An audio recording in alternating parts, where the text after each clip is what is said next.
Hay que recordar que hace ya 2 sexenios, estaba comenzando el sexenio de Peña Nieto, hicimos con Viviana un libro y un documental que se llamó La élite y la raza.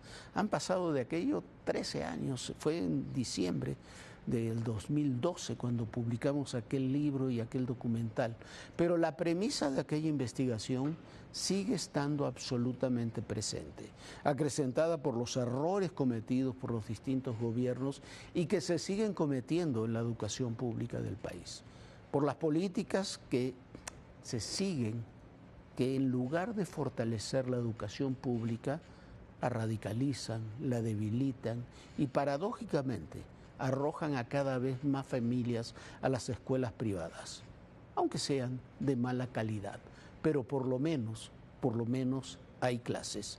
Esto es parte de aquel documental.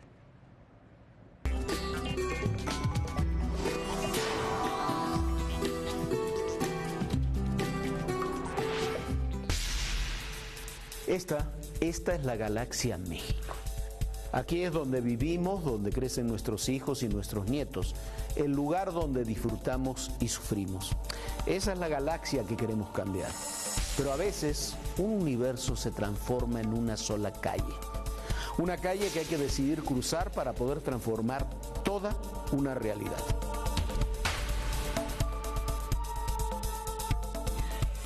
Socialmente no hay recetas para cortar esa distancia. Pero la única forma de cruzar esa calle, de acercar esos mundos, es a través de la educación pública, como una palanca para el desarrollo y la conciliación.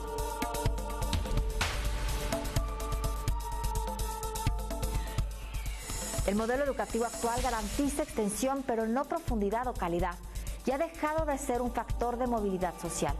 El Estado, en buena medida, ha dejado de lado su responsabilidad de consolidar cada día a la escuela pública y la educación se vuelve un factor más que fomenta la pobreza, pero sobre todo la desigualdad.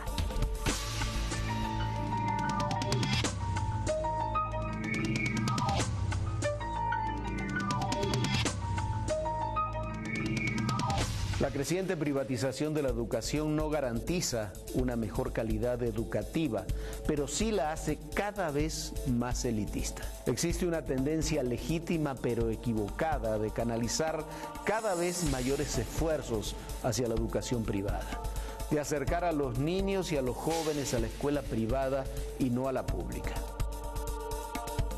Y la movilidad social en México se ha estancado. El que nace pobre y con pocas oportunidades no puede más que seguir estando pobre y sin oportunidades. La única opción para romper ese esquema es una educación pública de calidad. Y esa opción es la que se está perdiendo e impide que crucemos la calle de la desigualdad. Existe otro desafío en la educación.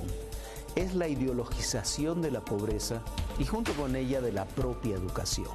La Coordinadora Nacional de Trabajadores de la Educación escenifica perfectamente esa lógica de mantener la educación como rehén de la lucha por el poder.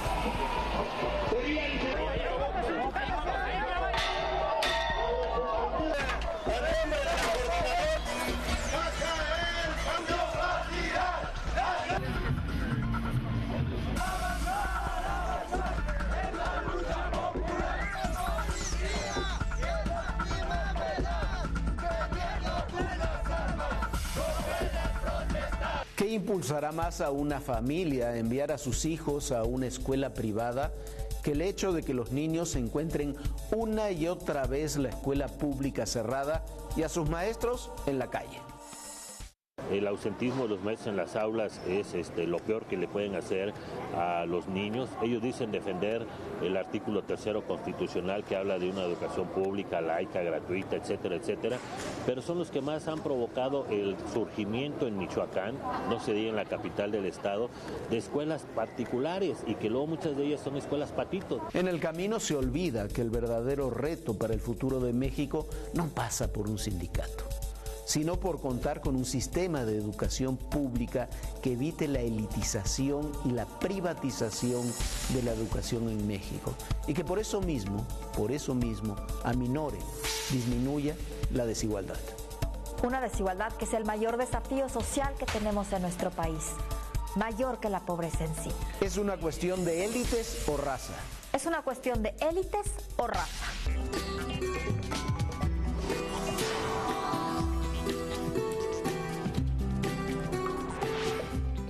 Y lo decíamos en ese entonces y hoy la situación es todavía mucho más grave, que sin una buena educación pública la brecha de desigualdad se abre todavía más. Imagínense nada más la diferencia entre un chico, un estudiante que ve una escuela privada a uno que está en una escuela pública con unos libros de texto que han sido tan cuestionados. En una escuela pública donde los maestros prefieren estar en las calles que estar en sus aulas. Y no estoy diciendo que todos los maestros, porque hay maestros buenísimos y extraordinarios comprometidos en México, maestros que han hecho hasta lo imposible para poder enseñar los conocimientos que faltan en esos libros de texto, como matemáticas, como escritura, lectoescritura.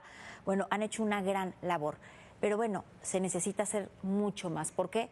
Porque si no hay una educación buena y de alta calidad para absolutamente todos los niños mexicanos, cada vez más se va a abrir esa brecha de la desigualdad. Y no hay nada más importante que la movilidad social, que un chiquito que pudiera nacer en la Sierra de Guerrero pudiera tener las mismas oportunidades que un chico que está en una escuela privada en la Ciudad de México. Hay que poner especial atención a la educación. ¿Y qué cree? Que el presupuesto que le destinan a México en temas de educación es el más bajo de toda la OCDE. Una tragedia. Sí, es un tema presupuestal y es un tema de visión política también. En lugar de tener una escuela con mayores requisitos, mayores exigencias, mayor calidad, se ha optado con este engendro que se llama Nueva Escuela Mexicana, que encabezan estos personajes que no tienen la menor idea de lo que es la educación, como Marx Arriaga y otros. Se ha hecho un engendro donde la educación se ha reemplazado por la ideología y el proselitismo. Ese es el verdadero desafío. Cuando hicimos este documental, advertíamos, y comenzaba el gobierno de Peña Nieto, que si se seguía permitiendo a las coordinadoras y otros grupos seguir avanzando en el ámbito educativo, íbamos a perder cada vez más. Se demostró. El gobierno de Peña Nieto, al inicio de su administración, por el consejo de José Murat, le dio juego a la coordinadora pensando que le iba a controlar y terminó perdiendo. El gobierno de López Obrador puso a todos estos personajes e hizo el engendro de la Nueva Escuela Mexicana y terminó perdiendo. La presidenta Sheinbaum también está perdiendo con la coordinadora. Si no entienden que ese grupo, independientemente de su peso, no tiene nada que ver con la educación y mucho menos con la calidad de la educación, sino con el proselitismo político para seguir ocupando espacios de poder, cada día vamos a estar peor. Y paradójicamente, estos que dicen que defienden la educación pública, lo que están haciendo es llevar al alza la educación privada.